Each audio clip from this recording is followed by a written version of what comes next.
In the harsh wilderness of the American frontier, where survival demanded everything and promised nothing, true love was forged not in comfort but in shared hardship and mutual respect. Please support our small channel with your subscription. Your support motivates us to create more Wild West stories. Thank you. The blazing Nevada sun beat down mercilessly on the desert landscape as Thomas Blake guided his horse along the railroad tracks. The 36-year-old railroad scout had seen many troubling sights during his years patrolling these desolate stretches, but nothing had prepared him for what awaited him near the water station. A figure slumped against the telegraph pole caught his attention.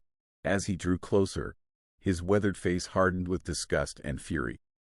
A young woman, barely conscious, was bound to the wooden post with rough rope that had cut into her wrists. Her once fine dress from back east was torn and dust-covered, her dark hair matted with sand and sweat. Around her neck hung a crude wooden sign that made Thomas' blood boil. "Disobedient woman, do not feed." "Sweet Mother of God," he whispered, dismounting quickly and drawing his knife to cut her bonds. The woman's eyes fluttered open as the ropes fell away. Her lips were cracked and bleeding from 2 days without water under the scorching sun. Thomas immediately offered his canteen, supporting her trembling form as she drank desperately. "Please," she gasped between sips. "Do not let him find me." "Nobody is going to hurt you now, miss," Thomas said firmly, his voice carrying the authority of a man accustomed to handling dangerous situations. "What happened here? Who did this to you?" Through broken words and tears, the story emerged. Emily Carter had traveled from Philadelphia as a mail-order bride, full of hope for a new life in the West. But Silas Morgenstern, the merchant who had brought her west, had proven to be a cruel and calculating man. When Emily had shown independence and intelligence rather than the submissive obedience he expected, he had decided she was unsuitable as a wife. Instead of simply sending her back east, Morgenstern had abandoned her in the desert like discarded cargo, leaving her to die as punishment for her defiance. The cruelty of it struck Thomas like a physical blow. He had encountered many hardships on the frontier, but such deliberate malice toward a defenseless woman violated every code of honor he held dear. As Emily slowly regained her strength, Thomas felt something stirring within him that he had not experienced in years of solitary life among the harsh Nevada landscapes. This chance encounter would change both their destinies forever. The horizon darkened ominously as Thomas and Emily made their way across the barren landscape. What had begun as wisps of dust on the distant mountains now towered into a massive wall of sand and debris, rolling toward them with frightening speed. "We need shelter, and fast," Thomas shouted over the rising wind that already stunned their faces with grit. His experienced eyes scanned the rocky terrain until he spotted Salvation, the dark mouth of an abandoned mine shaft carved into the hillside. They reached the entrance just as the storm unleashed its full fury. The world outside disappeared behind a curtain of swirling sand that howled like a living thing. Inside the mine, the sudden silence felt almost sacred after the chaos they had escaped. Thomas struck a match, revealing rough-hewn walls and timber supports that had weathered decades of neglect. "This old silver mine has been played out for years, but the structure is still sound," he explained, gathering dried wood from old mining equipment to build a small fire. As the flames danced between them, Emily finally spoke of her past. Her voice carried the refined accent of Philadelphia society, but underneath lay a strength that impressed Thomas. She had been educated at a women's seminary, could read Latin and French, and possessed skills in cooking and needlework that would serve any frontier household well. "I dreamed of having my own home out here," she confessed, staring into the fire. "Not the grand mansions I knew back east, but something built with my own hands, surrounded by open sky instead of crowded streets and factory smoke."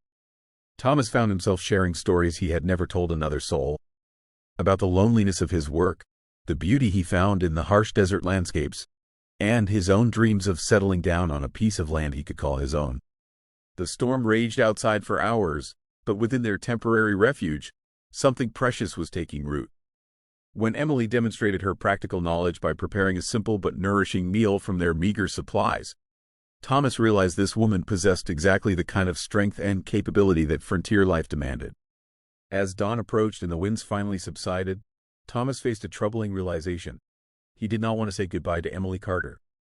The peaceful morning journey towards Silver Canyon was shattered by the thunder of hoofbeats echoing off the rocky canyon walls. Thomas immediately recognized the sound of trouble and urged his horse toward a cluster of large boulders that offered defensive positions. "Stay low and keep behind the rocks," he commanded Emily, drawing his Winchester rifle with practiced efficiency. His years as a railroad scout had taught him to read danger in the landscape, and every instinct screamed that they were being hunted. 3 riders emerged from the narrow canyon pass, their faces hard with the kind of cruelty that came from years of preying on defenseless travelers. The leader, a scarred man with cold gray eyes, called out with mock politeness that made Thomas' skin crawl. "Well now, what do we have here?" Dexter Wilde shouted, his voice carrying across the desert air. "A gentleman and his lady, traveling all alone through our territory. That does not seem very wise." Wilde's companions spread out in a practiced flanking maneuver, their hands resting casually on their gun handles. Thomas recognized the deadly efficiency of experienced killers who had performed this dance many times before. "The woman will bring a fine price in the saloons down in Border Town," Wilde continued, his gaze fixed on Emily with predatory hunger. "And you, friend, well, we will be relieving you of whatever coin you might be carrying." Thomas felt Emily tense behind him, but to her credit, she remained silent and still. The courage she displayed in this terrifying moment only strengthened his resolve to protect her at any cost. "You boys picked the wrong travelers today," Thomas replied steadily, his rifle trained on Wilde. "I suggest you ride on and find easier prey." Wilde's laughter echoed off the canyon walls like the sound of breaking glass. 3 against 1, mister. I do not much like those odds for you." The shooting began without warning. Wilde's men opened fire simultaneously, but Thomas had anticipated their move. His first shot dropped the man to the left, while he rolled behind better cover as bullets chipped stone fragments around him. Emily pressed herself against the rocks, her heart pounding as the gunfight raged. She watched Thomas move with deadly precision, his years of frontier experience evident in every calculated action. When the smoke cleared, 2 bandits lay dead among the rocks. But Dexter Wilde had escaped on horseback, his parting shout carrying a promise of vengeance that chilled them both to the bone. The mining town of Silver Canyon appeared like a mirage in the late afternoon heat, its weathered buildings clustered around the main thoroughfare that had seen countless prospectors chase their fortunes into the surrounding hills. Dust swirled in lazy circles as Thomas and Emily rode down the single street, past the general store, blacksmith shop, and various establishments that kept the town alive. The Silver Moon Hotel stood at the heart of the settlement, its 2-story frame construction marking it as one of the more substantial buildings in town. As they dismounted, a woman emerged from the front entrance with the bearing of someone accustomed to command. Rosa Mitchell possessed the kind of strength that frontier life demanded of its survivors. Her graying hair was pulled back in a practical bun, and her sharp eyes missed nothing as they assessed the travel-worn pair before her. As the hotel owner and the only woman serving on the town council, Rosa had learned to read people quickly and accurately. "You two look like you have seen some trouble," she observed, her voice carrying both authority and genuine concern. "Come inside before the whole town starts gossiping about your business." Over coffee and fresh bread in the hotel dining room, Emily's story unfolded once again. Rosa listened with the kind of attention that comes from years of hearing similar tales of hardship and betrayal. When Emily finished speaking, Rosa's expression had hardened with righteous anger. "Silas Morgenstern has been operating his bride scheme for years," Rosa revealed.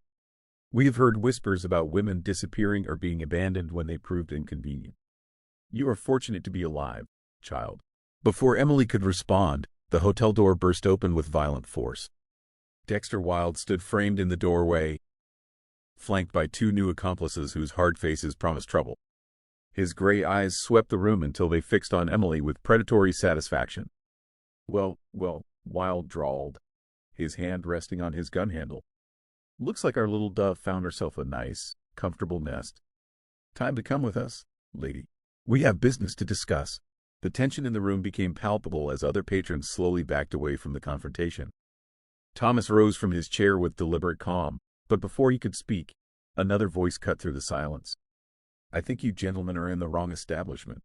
Sheriff Caleb Stone stepped through the rear door, his badge gleaming in the lamplight and his weathered hand positioned near his weapon. The lawman's presence immediately shifted the balance of power in the room, his reputation as a fair but uncompromising keeper of the peace well known throughout the territory. "Sheriff Stone, intervention had temporarily dispersed Wild and his men, but the threat lingered like storm clouds on the horizon. In the quiet of Rosa's private parlor behind the hotel lobby, the three unlikely allies gathered around a small table laden with coffee and the remnants of a simple supper. "That man will not give up easily," Rosa said, her fingers drumming thoughtfully against the wooden surface. "Dexter Wild has been terrorizing travelers for months, and he sees Emily as unfinished business. We need a permanent solution, not just temporary protection."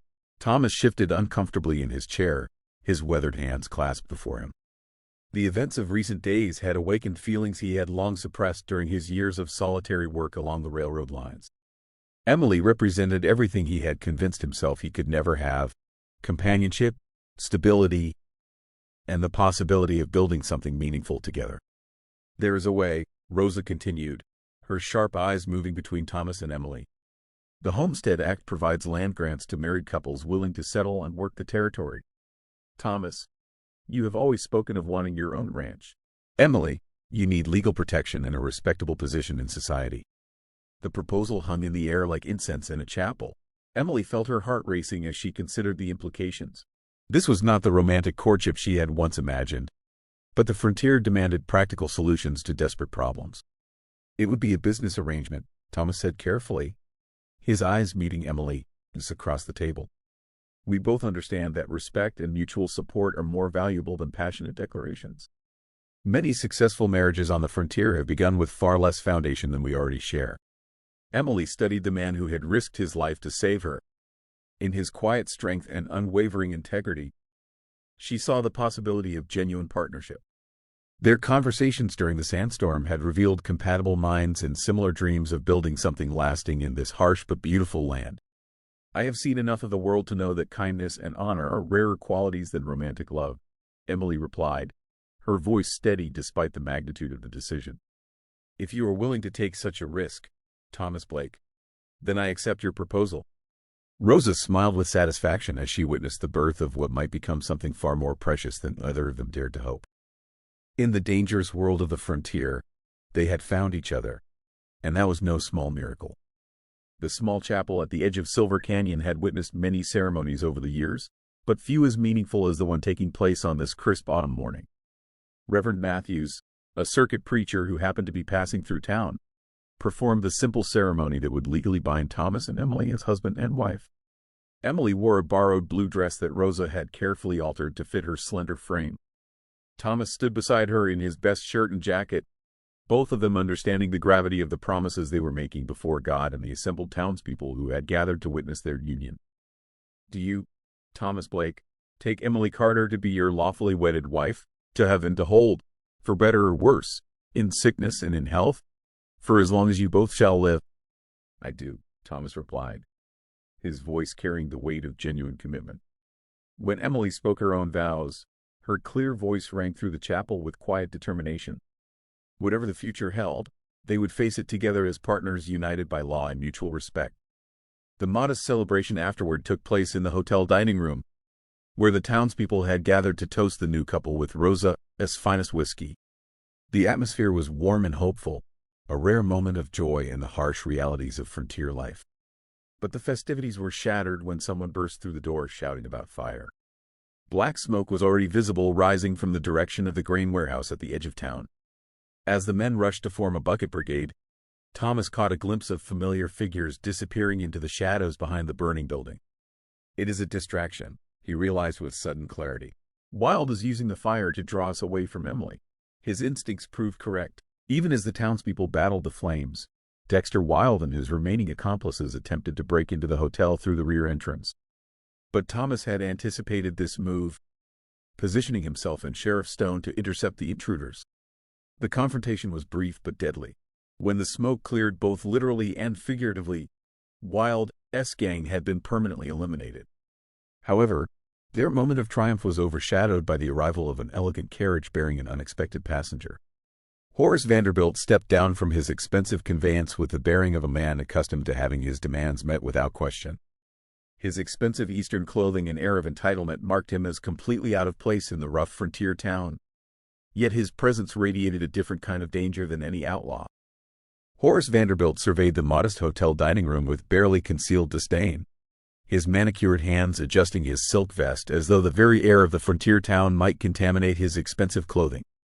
Behind him stood two men whose purpose was unmistakably intimidation despite their formal attire.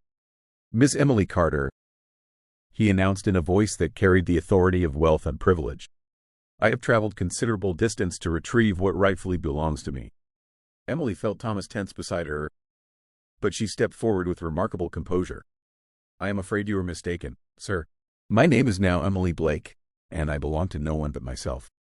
Vanderbilt, his cold laugh filled the room like the sound of breaking crystal. "A charming performance, my dear, but legally meaningless. Our engagement was arranged by your late father as settlement of a substantial debt. The contract remains binding regardless of your current theatrical display."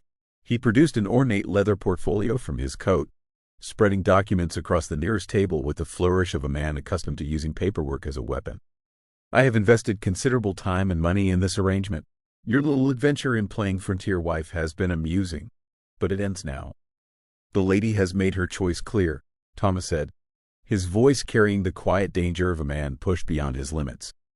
"No contract can force a woman into marriage against her will, can it not?" Vanderbilt smiled with predatory satisfaction. "Perhaps frontier justice operates differently, but I assure you that Eastern courts will see this matter quite differently. I have documentation proving that Miss Carter accepted my proposal and my financial support for her journey west." Rosa Mitchell stepped forward, her eyes blazing with righteous fury. "What you have, mister, is evidence of human trafficking disguised as legal documents. No decent court would uphold such arrangements." "Decent courts," Vanderbilt repeated mockingly, "are controlled by decent men of substance and standing. Men like myself who understand the importance of honoring contracts and maintaining social order. I am prepared to offer substantial compensation for the return of my property." The word property hung in the air like a physical blow. Emily's face had gone pale, but her voice remained steady as she addressed her unwanted suitor directly. "I am not property to be bought and sold, Mr. Vanderbilt. I am a free woman who has made her choice. No amount of money or legal maneuvering will change that fundamental truth." Vanderbilt's mask of civility finally slipped, revealing the cold calculation underneath. "We shall see, Mrs. Blake. The territorial court in Carson City will determine the validity of your hasty marriage. I suggest you prepare for disappointment." The journey to Carson City stretched before them like a path through purgatory, each mile bringing them closer to a confrontation that would determine not only their personal fate but potentially set precedent for countless other women trapped in similar circumstances throughout the Western Territories. Ethan Brooks was barely 30 years old, his youthful face marked by the intensity of a man who had chosen law as his weapon against injustice. When Rosa Mitchell had approached him about representing Thomas and Emily, his initial reluctance had melted away upon hearing the details of Vanderbilt's manipulation. "We are facing more than just a custody dispute," Brooks explained as they gathered in his modest office above the general store.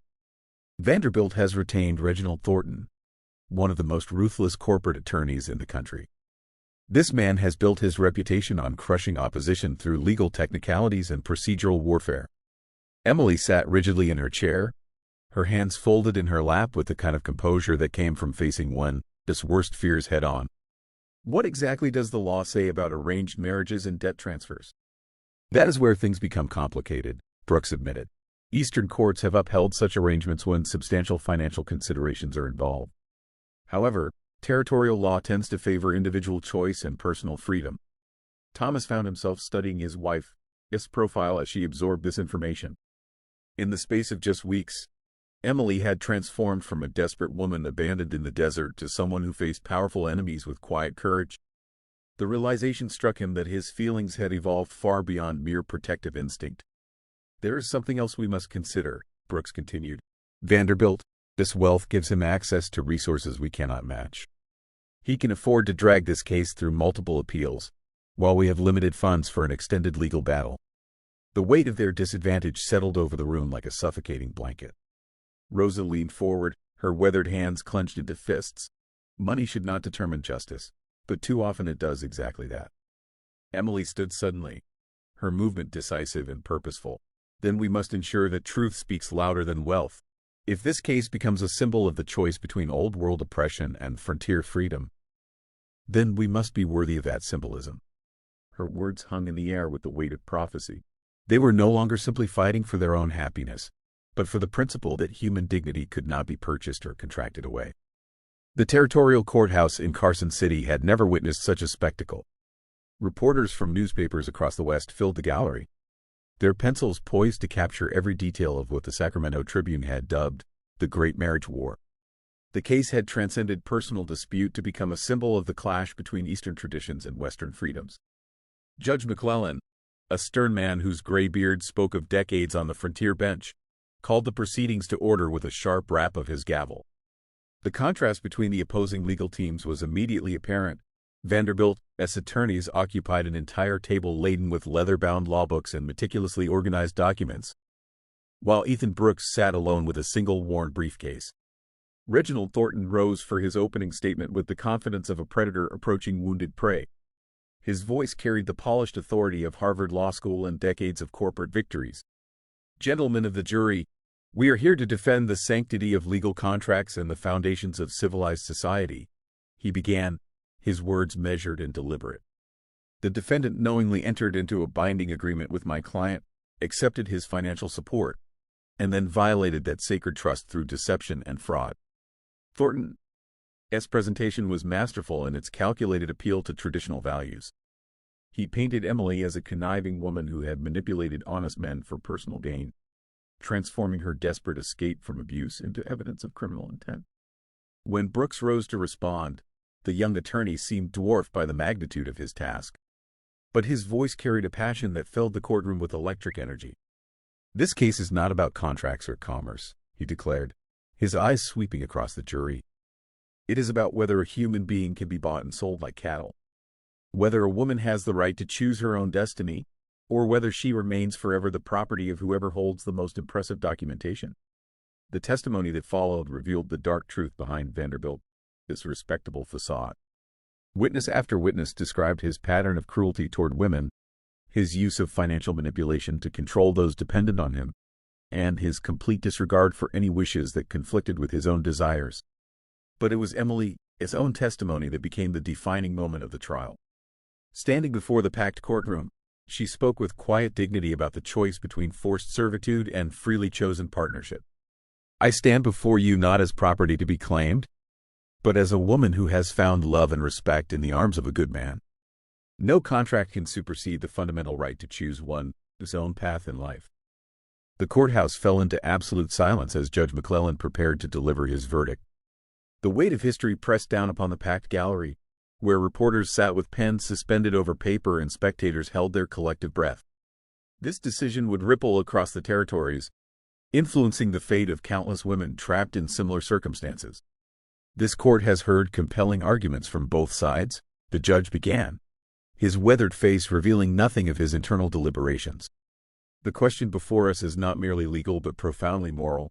Can a human being be bound by contracts made without their consent or knowledge?" Vanderbilt sat rigidly in his chair, his expensive suit and confident demeanor masking the first flickers of uncertainty. Across the aisle, Emily clasped Thomas's hand with quiet desperation, while Brooks waited with the tension of a man whose entire career hung in the balance. "The plaintiff's documentation is indeed impressive," McClellan continued, causing hearts to sink among Emily's supporters. "However, this court finds that no contract can supersede the fundamental right of self-determination guaranteed by both territorial and federal law." The words hit Vanderbilt like a physical blow. His carefully constructed legal fortress crumbled as the judge methodically dismantled each argument, ruling that Emily's marriage to Thomas was legitimate and that her previous engagement was null and void due to coercion and misrepresentation. Furthermore, the judge declared, his voice rising with moral authority, "This court finds the plaintiff's actions constitute attempted human trafficking, a practice that has no place in civilized society." The courtroom erupted in applause and cheers from the gallery, while Vanderbilt's face darkened with rage and humiliation. His dreams of possession and control had been publicly shattered, his reputation destroyed before witnesses from across the territory. As the celebration continued around them, Thomas and Emily found themselves in a moment of perfect stillness. The legal battle was over, but something far more precious had emerged from their ordeal. What had begun as a practical arrangement had blossomed into genuine love, forged in the crucible of shared adversity. Months later, their ranch in the hills outside Silver Canyon thrived under their joint care. Emily's Eastern education combined with Thomas's frontier experience created a partnership that was both productive and harmonious. As they worked side by side in their garden, watching the sunset paint the Nevada mountains in shades of gold and crimson, they knew they had achieved something precious. A love born of choice rather than compulsion, strengthened by mutual respect and shared dreams of the future.